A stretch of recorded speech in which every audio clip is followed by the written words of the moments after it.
जब भी मैं टीसीएस के बारे में सुनता हूँ तो हमेशा मेरे दिमाग में एक कंपनी आती है जिसका 12 लाख करोड़ का मार्केट कैप है। इंडियन आईटी सेक्टर में नंबर 1 पे। एंड तकरीबन आई गेस 1 से सवा लाख करोड़ का उसका सालाना रेवेन्यू आता है। 25 से 30,000 करोड़ का वो डिविडेंड देती है, जिसमें से 75% यानी 22,000 करोड़ तो सीधा टाटा की ही पॉकेट में जाता है, टाटा ट्रस्ट की पॉकेट में जाता है।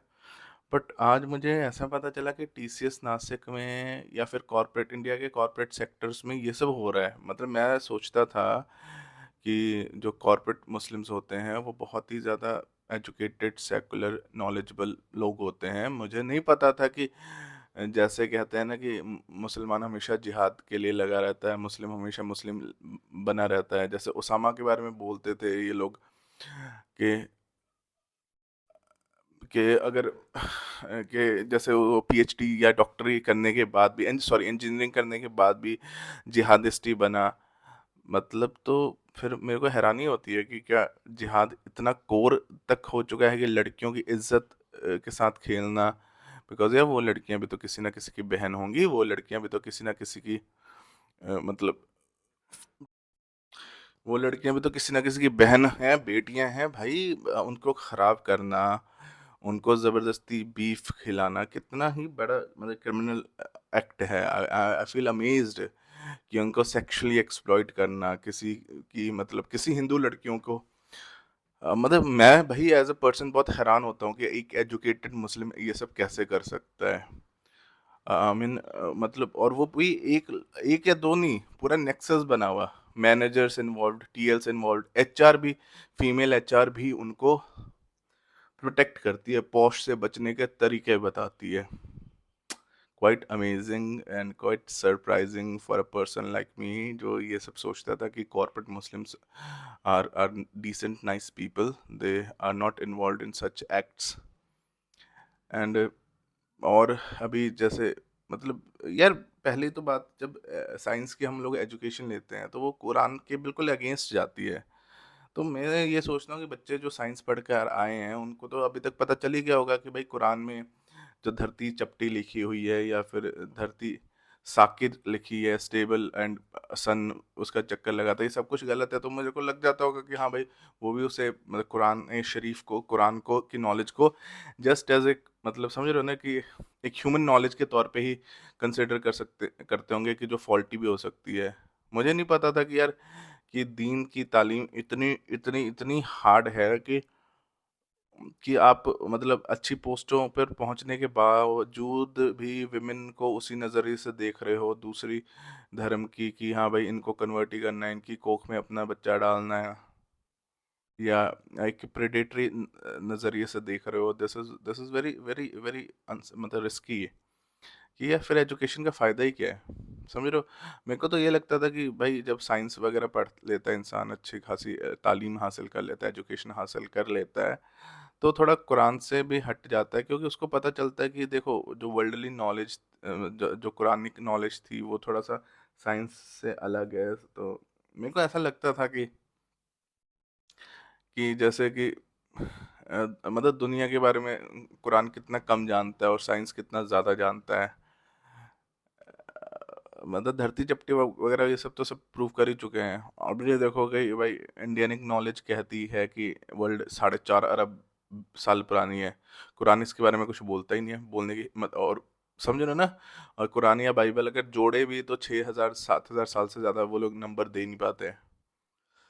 मतलब एक तरफ ये देखो कि एक हिंदू टेक्स्ट कितने सुप्रीम है, सबलाइम है, और एक तरफ आप देखो कि मुस्लिम टेक्स्ट, इस्लामिक टेक्स्ट, ये जितने भी बिब्लिकल टेक्स्ट हैं वो सारे के सारे कैसे मतलब कैसे उस वक्त का की नॉलेज जो थी 1400 साल या 2000 साल पहले, कैसे कितनी लिमिटेड है। तो मुझे लगता था कि यार जब ये सब एजुकेशन मिलती होगी स्कूल टाइम में, तो बच्चे अपने आप ही सेकुलर बन जाते होंगे, अपने आप ही ये सारी बातें समझ जाते होंगे कि यार यार ये इस्लामिक कुरानिक नॉलेज इतनी परफेक्ट नहीं है, या फिर मतलब क्रॉस चेक तो करता ही है ना कोई भी अपनी रिलीजियस टेक्स्ट और मतलब एक्चुअल नॉलेज के बीच में।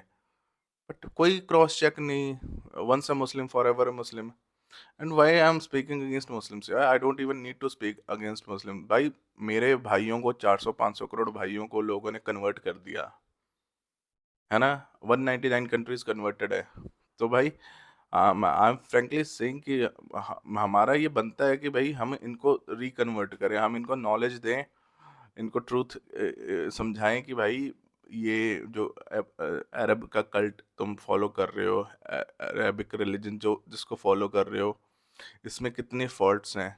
तुम इंसान को इंसान के नज़रिए से नहीं देखते, उसको तुम काफिर मानते हो कि भाई वो जस्ट बिकॉज वो बुत की परस्ती करता है, जस्ट बिकॉज वो नदियों की पूजा करता है, जस्ट बिकॉज वो सूर्य की पूजा करता है, तो वो गलत खुदा को पूजा कर रहा है, जिससे असली वाला खुदा नाराज होता है, असली अल्लाह नाराज होता है। ऐसा कुछ नहीं है भाई। असली गॉड, असली अल्लाह को कोई फर्क नहीं पड़ता, कोई किसी की भी पूजा करे भाई।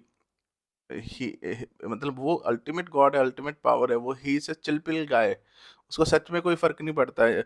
तो जो गेब्रियल बता कर गया, जिनको तुम आयतें बनाकर जिन कुरान शरीफ टेक्स्ट लिखवा दी जैद इब्न थाबित से, तो एक्चुअली वो इतनी मतलब सुप्रीम नॉलेज नहीं है, गॉडली नॉलेज नहीं है। गॉडली नॉलेज होती तो जैसे कि एक हिंदू टेक्स्ट है हनुमान जी के रिलेटेड, जिसमें धरती से सूर्य तक की दूरी बताई हुई है। चलो हनुमान जी वाला टेक्स्ट भी छोड़ो, आर्यभट्ट ने तो बताया ना, उसका तो मोहम्मद साहब से पहले ही जन्म हुआ था, उसने तो धरती और चांद और धरती और सूरज की दूरी बता दी। ये सारी बातें तो भाई कुरान में नहीं लिखी गई, नहीं बता पाई। तो कुरान में वो बातें लिखी थी ना जो उस वक्त की नॉलेज के हिसाब से जो लोग जानते थे, बस वही नॉलेज लिखी गई है। अब भाई मैं कैसे प्रूव कर सकता हूँ? मैं ऐसे प्रूव कर सकता हूँ क्योंकि God never intervened, it was Gabriel, फरिश्ता गेब्रियल जो आए थे और जो बात करके गए थे। तो इट वाज, तो अगर अगर आप बस ये इमेजिन कर लो कि गेब्रियल एग्जिस्ट ही नहीं करता इस दुनिया में, तो फिर कुरान भी एग्जिस्ट नहीं करती ना भाई, क्योंकि actual God did not came and actual did not imparted no knowledge. पर ये सब बोलने का फायदा क्या है भाई? मैं कितने ही हजारों प्रूफ दे दूंगे, जो तुमने मदरसे में 4 साल 6 साल 8 साल की उम्र में सीखा है वही फैक्ट है ना तुम्हारे लिए।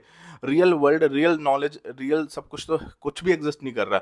एक रिलीजन पे जो कल्प और अरबों साल की गिनतियां बता गया, जिसने जिसने मतलब जिसने हर कोर सच्चाई बताई है, यूनिवर्स की, आकाश गंगा की। भाई वो रिलीजन तो जो बुत परस्ती वाला रिलीजन है, वो तो काफिरों का रिलीजन है, उसके रिलीजन की नॉलेज की तो कोई वैल्यू नहीं है। अरे तुम्हारे अब्बू जान यहूदी उस रिलीजन को पढ़ पढ़ के जो इतने बड़े साइंस साइंस के विद्वान बन गए, और आज इतने न्यूक्लियर बॉम्ब्स बना लिए कि तुम सारे 56-80 मुसलमान देशों को डरा के रखते हैं कि नहीं रखते? तुम्हारे असली अब्बू जान यहूदी है ना भाई।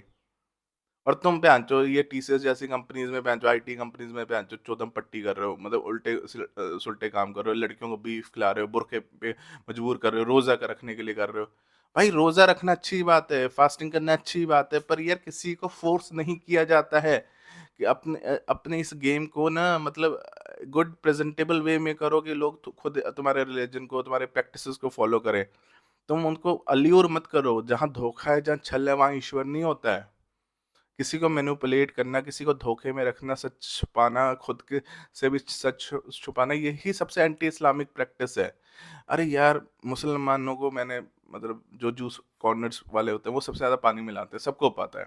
और ये अपने आप को मुसल्लत ईमान कहते हैं, मुसल ईमान। अब तो ईमान ही जब है ही नहीं पक्का, तो काहे का मुसलमान भाई?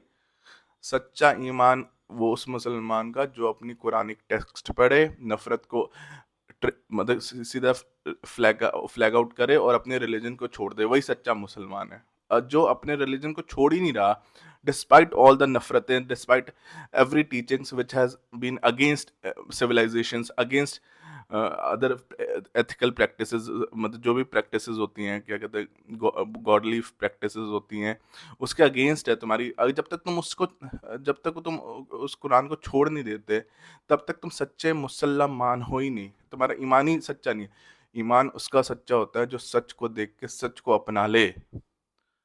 भाई तुम तो बेईमान हो ना, फिर तुम सच देख के भी धोखे में रख रहे हो लड़कियों को, तुम उसके उसको सेक्सुअली एक्सप्लॉइट कर रहे हो। Is this what you want to do? तुम मुस्लिम भाई, मैं एजुकेटेड मुस्लिम से बात कर रहा हूँ आज। आज जिहादी मुस्लिमों से बात नहीं कर रहा। मतलब साले तुम लोगों ने स्कूल में भी पढ़ लिया, सब कुछ पढ़ लिया, धरती साकिन नहीं है बेटा, ये सब कुछ पढ़ लिया कि धरती चक्कर लगा रही है सूरज का, सब जान गए। फिर भी तुम ये मानते हो कि चांद को मोहम्मद साहब ने तोड़ा था आधा करके। अगर चाँद ऐसा आधा टूट जाए ना, तो ये जितने ओशियंस हैं सब मतलब फ्लड आउट हो जाएँगी लैंड पर। भाई ग्रेविटेशनल फोर्स इतनी अजीब हो जाएगी कि तुम्हारा हमारा माथा-वाथा सब फट जाएगा। यू ऑल नो दिस यार, सारी साइंस पढ़ ली है, रॉकेट्स बनाने तक की नॉलेज आ चुकी है, मिसाइल्स बना रहे हैं ना इराक इराक ईरान वाले।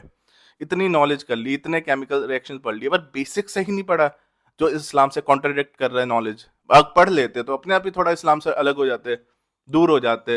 अरे अच्छी-अच्छी ज़कात में मतलब ज़कात भी तो यार टेरर के लिए फंड होता है। मतलब अच्छी-अच्छी जैसे चैरिटी है इस्लाम में, वैसी चीज़ें फ़ॉलो करो, इंसानियत फ़ॉलो करो यार। मतलब मैं बताऊँ, जैसे एक मुसलमान था, क्या नाम मतलब मुसलमान तो नहीं, मतलब प्रोफेट मोहम्मद साहब से 20 साल पहले पैदा हुआ था, हातिम ताई। उसके जैसा बनो ना भाई। वो क्रिश्चियन था, बट आज भी मुसलमान से पूछोगे कि क्या हातिम मुसलमान था, तो वो कहेंगे हाँ मुसलमान था। भाई वो 20 साल पहले पैदा हुआ था, वो कभी कन्वर्ट ही ना हो पाया, पर जैसा उसका दीन था, जैसा उसका बिलीफ था, जैसे उसकी इंसानियत थी, वैसे बनो। You can be a good human, good Muslim and everything. भाई पर अगर तुमने वो टेक्स्ट पढ़ लिया, तुमने रियल नॉलेज हासिल कर ली, तुमने भाई सैटेलाइट्स पे जाते देख लिया कि स्पेस में जा रहा है, जा रहा है, जा रहा है, मतलब एस्ट्रोनॉट, और तुमने ये देख लिया कि भाई एस्ट्रोनॉट ने धरती को घूम मतलब क्या धरती को रोटेट होते देख लिया है सब कुछ। मतलब अगर तुमने वो सब कुछ फैक्ट्स हासिल कर लिए, तो मानो ना भाई कुरान में फॉल्ट्स हैं। 1400 ईयर्स पहले मानो कि गैब्रियल आया था, तो गैब्रियल अल्लाह के भेजने से नहीं आया था। Gabriel could be N imagination, जिसने प्रॉफिट साहब को नॉलेज दी। हो सकता है, कुछ भी हो सकता है भाई। फैक्ट्स को बिलीव तो करो, एटलीस्ट सर्च आउट तो करो यार। तुम्हें भी पता है कुरान बाइबल से कॉपीड है या नहीं है? वो जो कुरान की नॉलेज है वो सारी बाइबल से कॉपीड है, और बाइबल कितनी फॉल्टी है सबको पता है। तो सच बोलने में, सच एक्सेप्ट करने में है क्या दिक्कत? बस लड़कियां एक्सप्लॉइट करनी है, वो तो कोई भी कर लेगा यार। चोदना तो इस दुनिया का सबसे आसान काम होता है। अगर सिर्फ चोदना ही शुरू कर दो ना, सबसे आसान काम होता है लड़की को चोदना। ठीक है, कोई भी घंटा 2 घंटा चोद लेगा, बहुत ईजी होता है भाई। कुछ अच्छा भी करो, सेक्स के अलावा भी कुछ अच्छी चीज़ होती है। मतलब सेक्स भी करो, आई एम नॉट सेइंग कि सेक्स मत करो, बट ऑनेस्ट बन के सेक्स करो, ठीक है? उसका रिलीजन श्रूड वे में रिलीजन कन्वर्ट कराना, अलतकैया करना, ये सब गलत बात है यार। इस तरह से अगर करोगे तो धोखा है, और धोखेबाज इंसान कभी भी दीन का पक्का नहीं हो सकता, ठीक है? Be honest, be good human beings. धोखे से अलग रहकर ही कुछ करो, अच्छा करो, अच्छे मुस्लिम्स बनो। और कुरान अगर तुम मतलब इस्लाम छोड़ सको, तो तुम सच में पक्के हो ईमान के, मुसल्लि ईमान हो, तो ऐसा कुछ कर सको तो ही मैं मानूंगा कि हाँ भाई तुम सच्चे मुसलमान थे, मुसलमान हो, तुमने ईमान अब जगाया अपने दिलों में, ठीक है? बाकी जो मैं बोलता हूँ वो फैक्ट है। खुदा भी जानता है, अल्लाह भी जानता है, गॉड भी जानता है। जो मेरे मुंह से निकल गया वही इस दुनिया का सबसे बड़ा फैक्ट है। काट के दिखा दो मेरी बात को, अगर मैंने कोई बात झूठ बोली हो। मैंने कभी जिंदगी में कोई बात झूठ नहीं बोली है।